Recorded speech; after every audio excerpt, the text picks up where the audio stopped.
possamos nos derramar diante do Senhor e compreender o que é que o Senhor espera das nossas vidas. Amém?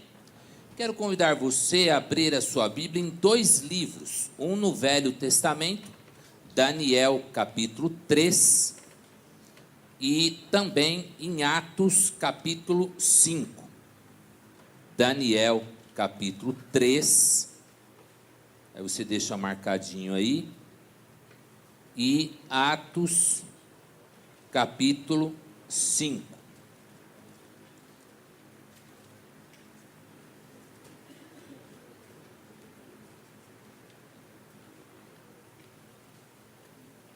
Temos conversado um pouco sobre questões e prioridades, e dentro dessa perspectiva, eu quero convidá-los a perceber que nós temos um Deus que não nos abandona. Nós temos um Deus que caminha conosco, sejam quais forem as circunstâncias. Então, diante disso, nós queremos, nesta noite, falar sobre uma prioridade que nós precisamos estabelecer, que é a obediência.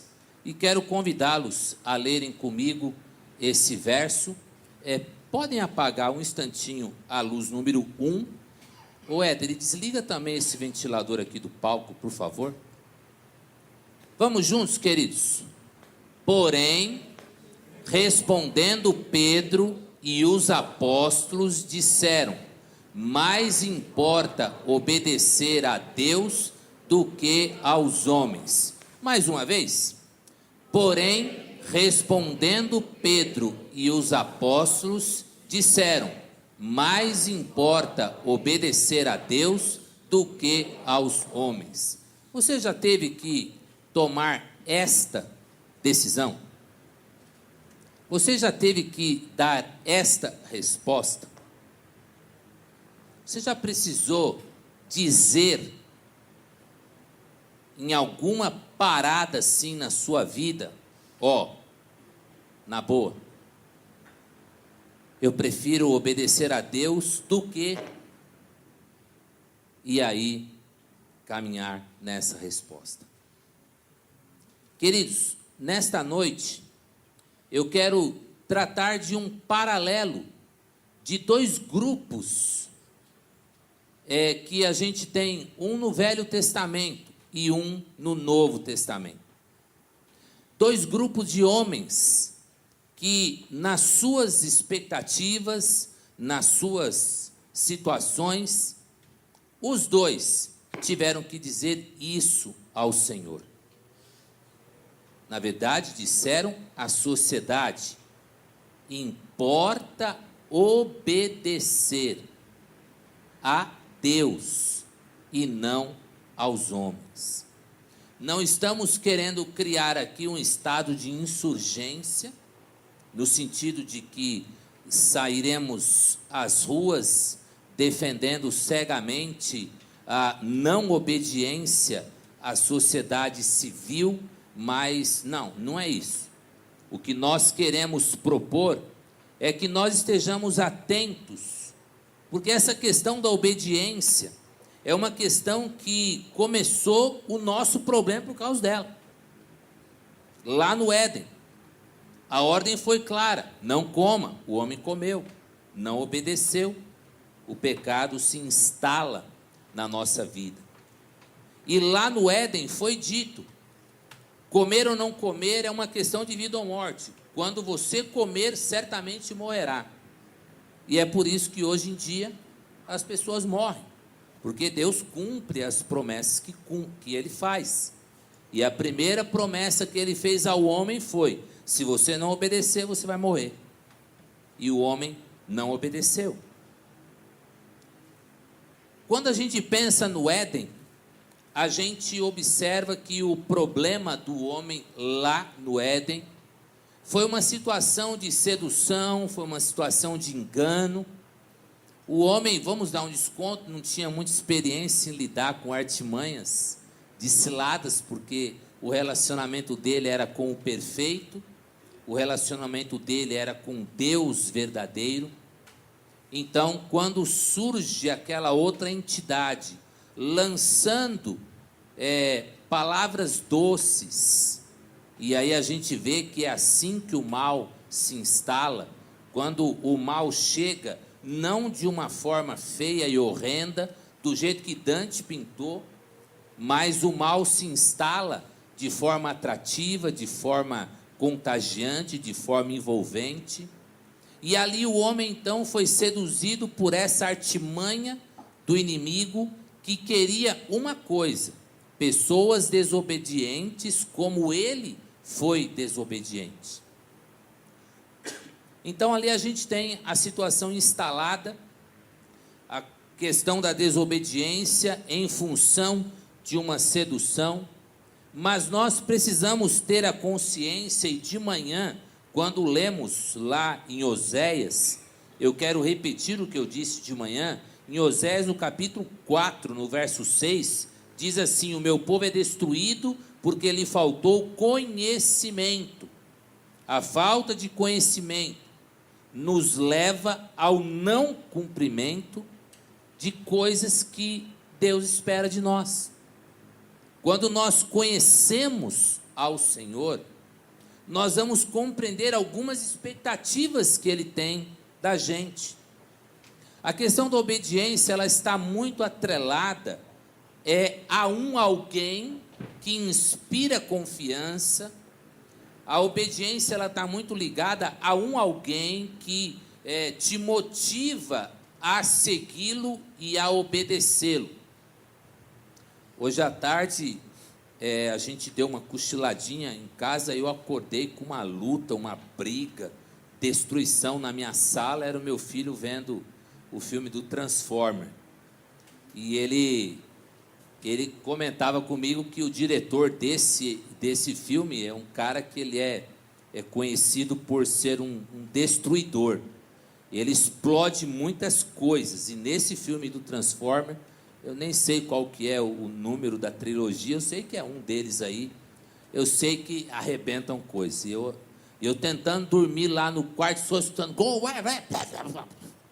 aí eu saí para ver como o mundo estava acabando, aí acabei ficando um pouquinho lá, e nesse momento que eu estive olhando, houve um diálogo lá entre alguns robôs, e os robôs disseram assim a respeito do Optimus Prime: esse cara é louco, e a gente vai morrer por causa dele, ele faz loucura dele, a gente vai morrer por causa dele. Aí um robozinho lá disse: não, isso é liderança, ele nos ensina e nos mostra o caminho, e nós vamos porque ele é tal pessoa. Achei bacana essa frase, e tem a ver com obediência. Você obedece por imposição da lei. Na Venezuela, o negócio está feio. O polegar da pessoa é o cartão de compras dela. Ela chega no mercado, todo o mercado tem leitor de biometria. Aí você faz a sua compra, põe o polegar ali, aí a caixa vai, plim, daqui para frente o senhor não pode levar. E aí tem soldado. No Brasil, o DENARC apresenta no Jornal Nacional um caminhão cheio de droga, armamento, bandido presos, policiais com capuz e espingarda. Na Venezuela eles mostram isso também, só que em cima da mesa não tem droga nem arma, tem feijão, arroz, fralda, água, coisas que estão sendo traficadas. E aí as pessoas vão para o supermercado e levam a família, o papagaio, o periquito, tem biometria, vai para o mercado, porque aí põe um dedinho lá, aumenta a sua capacidade de poder comprar uns quilinhos de comida a mais. Mas tem gente que acha que o Maduro, sei lá quem é o cara lá, acha que ele é bom, e obedece por imposição. Muitas vezes a gente obedece não por gostar da pessoa, a gente obedece porque tem que obedecer. Eu sei que a galera gosta de bater papo ali no hall da cantina ali, ó. Onde, aí daqui eu vejo, aí eu fico vendo a galera no hall ali, e eu já falei, qualquer dia eu vou pôr aqui no telão a câmera do hall ali. Aí os caras vão passar vergonha, estão batendo papo lá, vai aparecer aqui no telão. A obediência, ela precisa de inspiração. Quando você obedece, inspirado por confiança, aí o negócio vira legal. Porque você obedece por prazer. Você obedece com o coração alegre. E aí as coisas ficam mais suaves. Quem é o Deus que você precisa obedecer? Pense. Quem é o Deus que você precisa obedecer? 2 ou 3 respostas. 4 respostas. Uma nesse primeiro quadrante aqui, ó. Alguém daqui, dessa frente aqui. Quem é o Deus que você precisa obedecer? Criador do céu e da terra. O quadrante de trás, ali, aquele pessoal daquele bloco de trás. Quem é o Deus que você precisa obedecer? Pode falar, alguém daí vai ter que falar, senão vamos parar aqui e esperar. Quem é o Deus que você precisa obedecer? Deus único todo-poderoso. Você está sentado no quadrante errado, que era o de trás. Mas tudo bem. Quebrou o galho. Fala aí bonitinho. Quem é o Deus que você precisa obedecer? O Theo quer falar alguma coisa. Fala, Theo. O Deus impossível. O Deus impossível. É o Deus que a gente tem que obedecer. Aquele canto ali de trás. Quem é o Deus que você precisa obedecer? Deus único. Só a Ele devemos obediência. Aqui na frente, quem é o Deus que você precisa obedecer? O grande eu sou. Está vendo quem é o Deus que você precisa obedecer? Agora, se Ele é o Criador, se Ele é o sustentador de vida, se Ele é o Salvador, se Ele é aquele que constrói o mundo para que o homem viva nele, se Ele é o homem que mantém o mundo para que você sobreviva nele, vocês já pensaram que o planeta Terra não está preso em lugar nenhum? Vocês já imaginaram, não sei se foi de manhã ou agora à noite, que a Carolzinha falou que ela pensa no planeta como é lindo. É lindo, mas sabia que se ele virar 1 grau para a direita ou para a esquerda, a gente tem problemas seríssimos aqui? Vocês sabiam que se diminuir a pressão, e aí a gente tem o problema do efeito estufa, a gente está criando buraquinhos na proteção que Deus fez para a gente não ser queimado pelos raios, etc. e tal, e a gente está lá futucando, achando que é brincadeira, e na hora que o negócio começar a pegar, e aí a gente vai falar, nossa, era verdade aquilo, eu não sabia. Mas se o Deus que a gente ama é o que mantém tudo isso, vocês já pararam para pensar que tudo que queima precisa de combustível, e precisa de algo que faz a combustão, e precisa de um ambiente para que se mantenha aquele fogo pegando ali? Você já pensou nisso? Sabe como é que você acaba com incêndio num poço de petróleo? Ali você tem muito combustível saindo e o fogo fazendo a combustão. Sabe como é que acaba com isso? Você explode em cima dele. Porque quando você faz a explosão em cima dele, você tira o oxigênio, aí o fogo apaga. Alguém pode me explicar o que mantém o sol?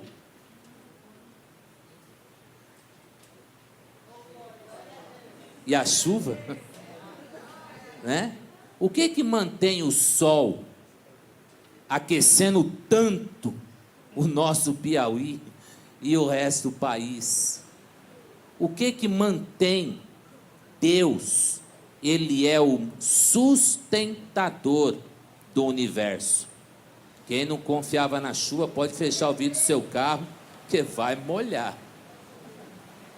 Então, queridos, quando a gente pensa na providência de Deus, quando a gente pensa no Deus que é provedor, quando a gente pensa no Deus que é o mantenedor da vida, nós precisamos crer no seguinte: nós devemos obedecê-lo, por isso que ele é. Por isso. Não devemos obedecê-lo por medo, não devemos obedecê-lo por imposição, devemos obedecê-lo por amor. E esta obediência, que deve nascer de um coração que confia no Deus que a gente quer depositar a confiança, ela não pode titubear por conta de uma ou de outra circunstância. Quero convidá-los, num primeiro momento, a olhar lá em Daniel capítulo 3. Lá em Daniel capítulo 3, aqueles homens enfrentam uma situação. Aqueles homens enfrentam uma situação que parece muito o final da história deles. Parece muito o que a gente tem vivido em São Paulo. Hoje deve ter batido aí perto de 36 graus. O calor estava insuportável. Em Daniel capítulo 3, nós encontramos o rei Nabucodonosor. E ele constrói uma estátua. E ele conclama a todo o povo a estar presente no dia da inauguração da sua estátua. Daniel capítulo 3, a partir do verso 1. O rei Nabucodonosor fez uma imagem de ouro que tinha 60 côvados de altura, 6 de largura, levantou-a no campo de Dura, na província da Babilônia. Então o rei Nabucodonosor mandou ajuntar os sátrapas, prefeitos, governadores, juízes, tesoureiros, os magistrados, os conselheiros e todos os oficiais das províncias, para que viessem à consagração da imagem que o rei Nabucodonosor havia levantado. Então se ajuntaram os sátrapas, presidentes, governadores, juízes, tesoureiros, magistrados, conselheiros e todos os oficiais da província para a consagração que o rei tinha da estátua que o rei tinha levantado. E estavam em pé diante da imagem que Nabucodonosor havia levantado. Nisto o arauto apregoava em alta voz: ordena-se a vós outros, ó povos, nações e homens de todas as línguas, no momento em que ouvirdes o som da trombeta, do pífaro, da harpa, da cítara, do saltério, da gaita de foles e de toda a sorte de música, vos prostrareis e adorareis a estátua de ouro que o rei Nabucodonosor levantou. Qualquer que não se prostrar e não a adorar, será no mesmo instante lançado na fornalha de fogo ardente. Portanto, quando todos os povos ouviram o som da trombeta, do pífaro, da harpa, da cítara, do saltério e de toda a sorte de música, se prostraram os povos, nações e homens de todas as línguas e adoraram a imagem de ouro que o rei Nabucodonosor havia levantado. Ora, no mesmo instante, se chegaram alguns homens caldeus e acusaram os judeus e disseram ao rei: ó rei, vive eternamente.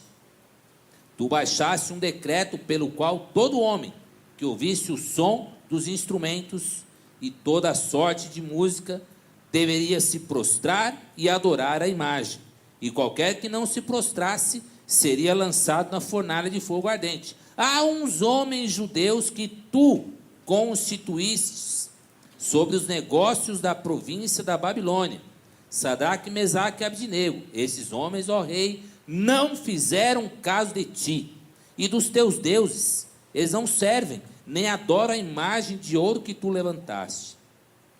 Então Nabucodonosor, irado e furioso, mandou chamar Sadraque, Mesaque e Abdinego, e os trouxeram à presença do rei. E falou o rei a eles: É verdade? Nossa, o rei nem tinha visto. Mas para dedar o povo de Deus, sempre tem alguém que vem para levantar. Por quê? Nós somos diferentes. Nós somos alvos. Você é quem faz a coisa certa. E aí os inimigos se levantam e começam com essas picuinhas. Aí, seu rei, tá vendo ali, ó? O senhor nem viu, né? Mas os caras estão fazendo pouco caso do senhor. Aí o rei chama. É verdade, ó Sadraque, Mesaque e Abdinego, que vós não servis aos meus deuses, nem adorais a imagem que eu levantei? Foi uma pergunta retórica, porque o Nabucodonosor sabia. Agora, pois, estai dispostos, e quando ouvirdes o som da trombeta e dos instrumentos musicais, vocês vão se prostrar e adorar a imagem que eu fiz. Porém, se não adorares, sereis no mesmo instante lançados na fornalha de fogo ardente. E quem é o Deus? Aí o texto está em letra minúscula, porque o Nabucodonosor está perguntando. Ele não está falando do Deus verdadeiro. Quem é o Deus que vos poderá livrar das minhas mãos? Queridos, quando nós somos confrontados com uma ameaça real, é o momento em que a realidade da nossa fé é testada. Toda vez que a minha fé é provada, tu me dás a chance de crescer um pouco mais. Onde nós temos tido a nossa fé provada?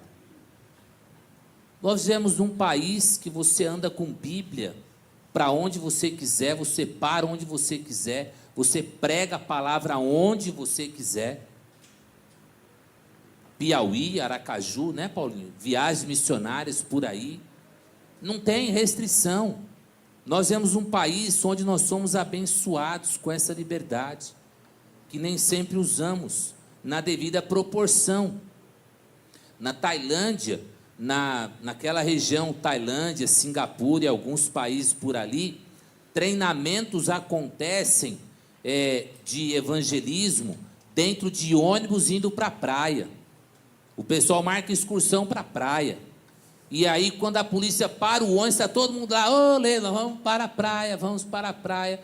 Quando a polícia fecha a porta e o ônibus segue, levanta alguém. Então, como estava escrito lá, olha, no capítulo 12 de Romanos, está falando para entregar a vida e tal. Aí, quando eles chegam na praia, faz um revezamento. Fica um grupinho dentro do ônibus, estudando, e um grupinho vai para a praia, para poder queimar um pouquinho o rosto, e volta para dentro do ônibus, aí vai o outro grupo. Por quê? Na volta, a polícia para, como é que você dava na praia? Você está branquela desse jeito? Então, o pessoal tem que criar alternativas para poder ser treinados e o evangelho ser divulgado.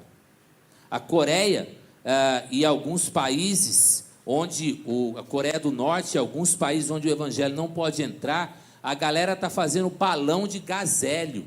Aí não desenha, o balão está escrito textos da Bíblia, e o gás hélio, com um pouquinho de tempo, ele fica fraquinho e cai. Aí o pessoal enche um pouquinho e tipo assopra, Deus leva a palavra. Aí o balãozinho entra em território proibido, e quando aquele negócio cai no chão, a pessoa que pega tem porções da palavra para poderem conhecer um pouco o evangelho. E isso é ter a fé provada. Aqui há um momento onde a fé é provada diante de uma ameaça real de uma situação. Aí eles são desafiados a viver essa prioridade. Obedecem ou não ao Deus que eles servem? O rei ficou bravo.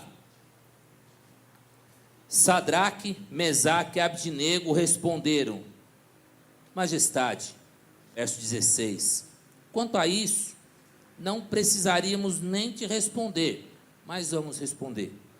Verso 17, se o nosso Deus, como é que começa o texto? Se.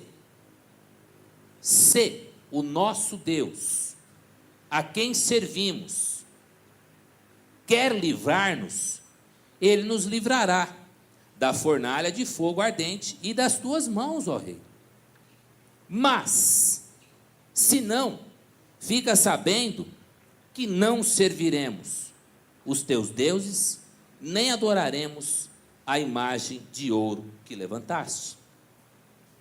Abusados meninos? Não. Responderam diante de uma prioridade que eles tinham na vida deles: obedecer o Deus que eles serviam. E no momento em que o rei deu aquela intimada, eu quero ver quem é que vai livrar vocês. Aí, majestade, na boa, é assim: se o nosso Deus quiser, ele livra. Agora, se ele não quiser, aí na boa, vamos virar churrasquinho, porque a gente não vai se curvar diante do Senhor. Complicado isso. Aí o que acontece? Então, verso 19, o rei Nabucodonosor se encheu de fúria e, transtornado em seu aspecto, pense num cabra nervoso. Como diz o Nordeste, pegou ar. Pegou ar e o texto diz: transtornado no seu aspecto, contra Sadraque, Mesaque e Abdenego, ordenou que acendesse a fornalha. Olha, aquela resposta acendeu a ira no rei de uma tal forma, mas acendeu também a fornalha, que o rei mandou esquentar, além do que estava, 7 vezes mais. Aí ele falou assim: faz igual São Paulo domingo à tarde, põe calor, e a fornalha foi aquecida 7 vezes mais. E ordenou aos homens mais poderosos que estavam no seu exército que atassem a Sadraque, Mesaque e Abdenego e os lançassem na fornalha de fogo ardente. Então esses homens foram atados com seus mantos, as suas túnicas, chapéus, as suas roupas, e foram lançados na fornalha, sobremaneira acesa, porque a palavra do rei era urgente, e a fornalha estava sobremaneira acesa, e as chamas do fogo mataram os homens que lançaram de cima para dentro a Sadraque, a Mesaque e a Abdenego. Eles foram para a fornalha. E aí? Na ótica humana, o que a galera falou? Olha lá, ó. Entraram pelo cano. Olha lá, ó. Viraram churrasquinho. Na ótica humana, a fé que aqueles homens tinham no seu Deus não os pôde livrar. Eles foram para a fornalha.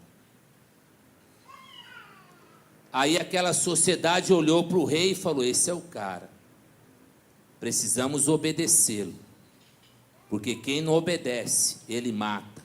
E aqueles 3 que pagaram de santinho foram para a fornalha. Vamos para Atos capítulo 5. Uma situação levemente parecida. A igreja vinha num grande crescimento.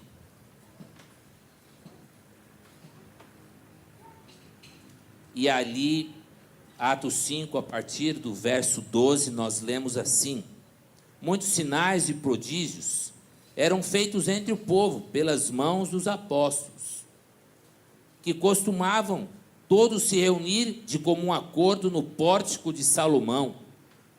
Mas dos restantes ninguém ousava juntar-se a eles, porém o povo lhes tributava grande admiração. E crescia mais e mais a multidão de crentes, tanto de homens como de mulheres, agregados ao Senhor. E crescia a multidão, prova de que aquela palavra estava produzindo resultados. Crescia a multidão de homens e mulheres que se agregavam, pessoas que iam confiando e iam entrando para o time de Deus. Verso 15: a ponto de levarem os enfermos até pelas ruas e colocarem sobre leitos as macas, para que ao passar Pedro, ao menos a sua sombra projetasse em alguns deles. Afluía também muita gente das cidades vizinhas a Jerusalém, levando doentes, atormentados de espírito, e todos eram curados. Levantando-se, porém, o sumo sacerdote, o sumo sacerdote, o homem da lei de Deus, o guardião dos princípios de fé judaica, levantando-se o sumo sacerdote e todos que estavam com ele, isto é, a seita dos saduceus, tomaram-se de inveja e prenderam os apóstolos e os recolheram na prisão pública. Desobedeceram os líderes religiosos e foram presos. A fé que aqueles homens tinham no Deus que eles serviam, no Cristo que eles pregavam, os levaram para a cadeia. Eles foram presos.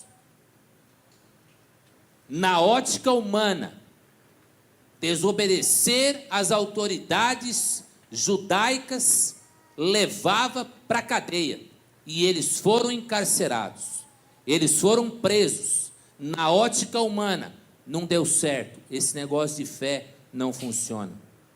Eles foram presos e levaram para a cadeia pública. Porém, quero ler com vocês Hebreus capítulo 11, verso 1. A fé é a certeza das coisas que se esperam e a convicção de fatos que não se veem. Amém? Nós temos um Deus que nos ama exatamente porque nós somos criaturas dele. Nós temos um Deus que nos ama exatamente porque somos fracos e ele precisa nos fortalecer. E nós temos um Deus que age conosco do jeitinho que Sadraque, Mesaque e Abdinego disse: se o nosso Deus quiser livrar, ele nos livra, mas se não, nós vamos enfrentar o que precisa. Sadraque, Mesaque e Abdinego enfrentaram a fornalha. Pedro e os apóstolos enfrentaram a prisão. Na ótica humana, a casa caiu e a fé não serviu para nada. Amados, nós temos um Deus que pode não tirar você da fornalha. Nós temos um Deus que pode não evitar que você seja preso, mas nós temos um Deus que vai com você no meio da fornalha, e de noite ele vai entrar dentro da cela e vai tirar, como fez com Pedro e os apóstolos. No capítulo 5, o texto diz que de noite o anjo do Senhor entrou naquela cela e tirou os seus servos dali. E tirou e disse: agora vocês vão para o templo pregar o evangelho, porque esse é o papel de vocês. E eles foram retirados de lá, sem nenhuma violência, sem nenhuma luta, sem nada, porque o nosso Deus é o Deus do impossível. O nosso Deus é o Deus que não tem limites para salvar o povo que ele ama. E no dia seguinte, quando aqueles homens poderosos foram lá para verificar como é que estava lá a prisão, cadê os prisioneiros? Cela lacrada, tudo bonitinho, só faltava gente lá dentro. E aí chega alguém e diz: aí, os caras que estavam presos aí, estão lá no templo, pregando o evangelho do Senhor Jesus Cristo. E aí quando aqueles homens chegam lá, leio com vocês, Atos 5, a partir do verso 27, trouxeram-nos, apresentando ao sinédrio, e o sumo sacerdote os interrogou, dizendo: expressamente vos ordenamos que não ensinasseis nesse nome. Contudo, encheste Jerusalém da vossa doutrina, e quereis lançar sobre nós o sangue desse homem. Então Pedro disse, e os demais apóstolos: antes importa obedecer a Deus do que aos homens. O Deus de nossos pais ressuscitou a Jesus, a quem vós matastes, pendurando no madeiro. Deus, porém, com a sua direita o exaltou a príncipe e salvador, a fim de conceder a Israel o arrependimento e a remissão dos pecados. Pregaram o evangelho para aqueles algozes. Voltando para Daniel capítulo 3. Quando o rei, naquela sua ira, joga aqueles homens, o rei olha para dentro da fornalha e diz: jogamos 3, mas tem mais um dentro da fornalha. Esse é o nosso Deus. O Deus que pode não tirar a gente da fornalha, mas Ele entra junto, abraça e protege, e não deixa que nem cheiro da fumaça toque em você. Quando Nabucodonosor viu aquilo, ele mandou tirar aqueles homens de lá. E quando aqueles homens saíram, talvez batendo uma poeirinha da roupa, Nabucodonosor disse: agora sim, eu sei que o Deus de vocês é o Deus verdadeiro. Quando a gente faz a nossa parte de obedecer, Deus vai agir em nosso favor, custe o que custar. Ouvi a história verídica de uma família de missionários que foram atender uma tribo, e era uma tribo não ainda treinada para o contato com seres humanos. Seres humanos aí pegou pesado, né? Era uma tribo que ainda não tinha contato com brancos. E aí, quando os missionários chegaram lá, aqueles índios mataram os missionários e comeram. Eram canibais.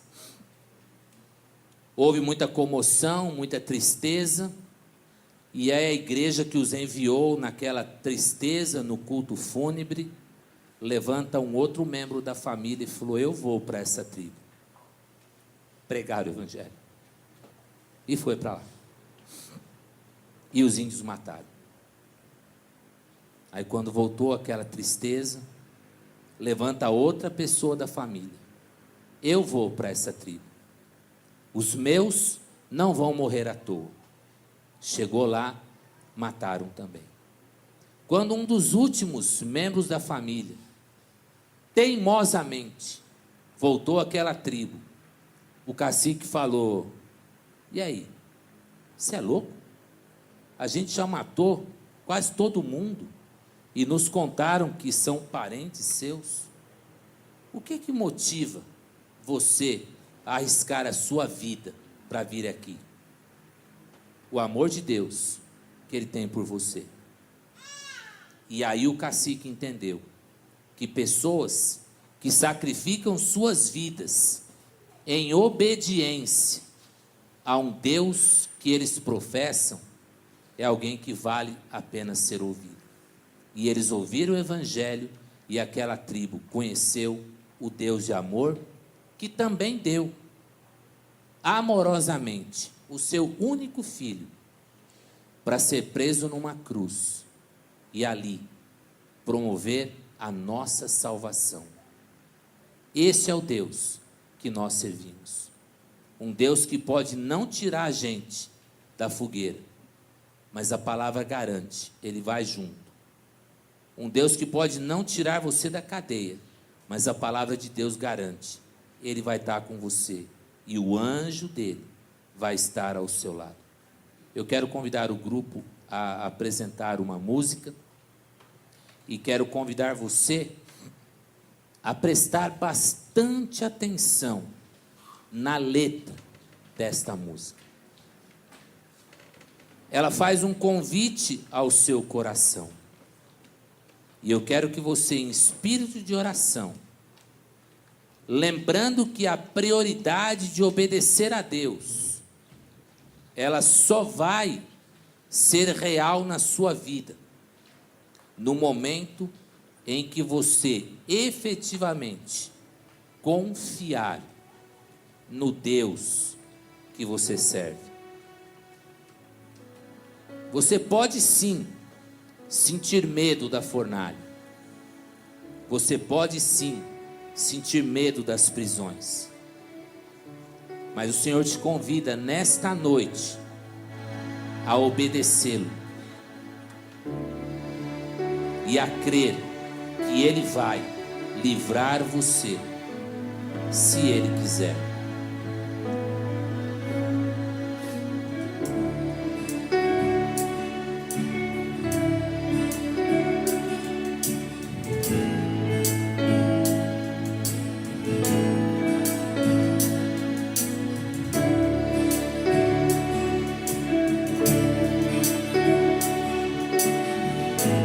Não pense em bendizer ao Senhor só quando as coisas vão bem.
Esse é o Deus em quem você deve confiar, seu refúgio, torre forte, socorro em tempos de aflição.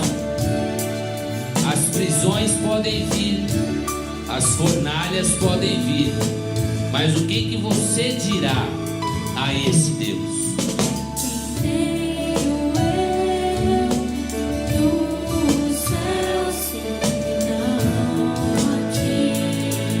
Ergo os meus olhos para os montes, de onde me virá o socorro.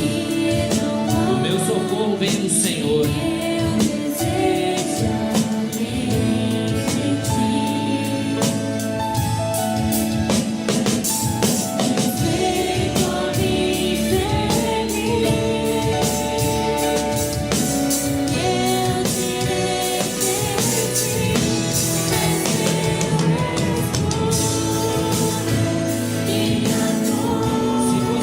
Declarar que Ele é o seu escudo e sua força, coloque-se de pé.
que você tem dito desse Deus?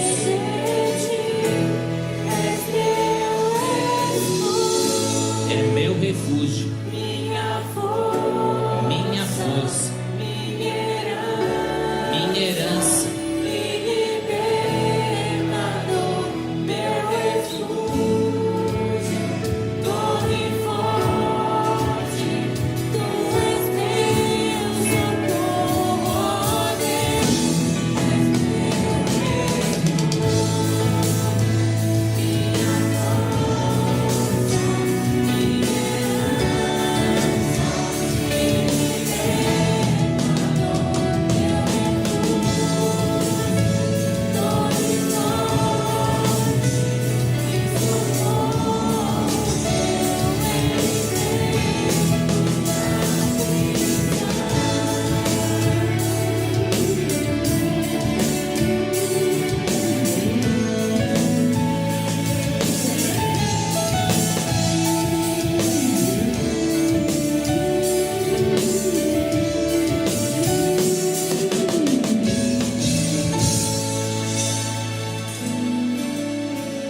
Em Daniel, eles não estavam sozinhos, eles estavam em 3.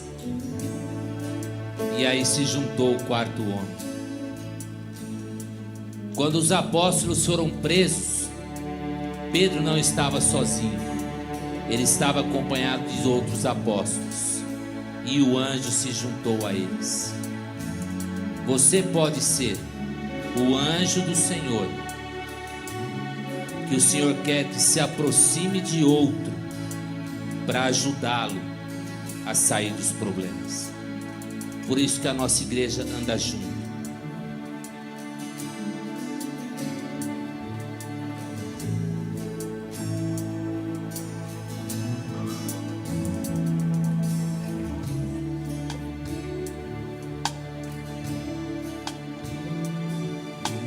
Pai Celeste, muito obrigado, porque podemos dizer sim, que Tu és o nosso refúgio, a nossa torre forte. Ó Pai, muito obrigado, porque a Tua palavra mostra que o Senhor é o Deus que livra quando quer livrar, que o Senhor tem poder para mudar a sorte das situações, mesmo quando na ótica humana tudo parece conspirar ao contrário. Ó Pai, muito obrigado, porque aqui nós temos um povo que ama o Senhor e quer confiar no Senhor, e por isso espera o Teu livramento.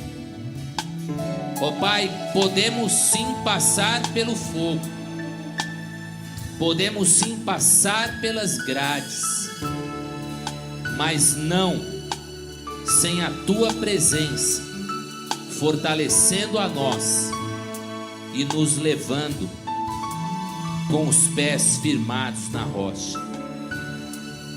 Oramos agradecidos, porque o Senhor é esse Deus que nós confiamos, e nesta noite nós queremos estabelecer esta prioridade de obedecê-lo, seja qual for a situação. Queremos experimentar o Teu cuidado e o Teu amparo. Por isso nós oramos, agradecidos por Cristo Jesus, que naquela cruz entregou a sua vida para que nós pudéssemos ter a vida, ter a força para vencer e sermos mais do que vencedores. E é no nome dele que oramos hoje e sempre. Amém, amém, amém. Declare juntos: Tu és o meu refúgio, minha força e esperança.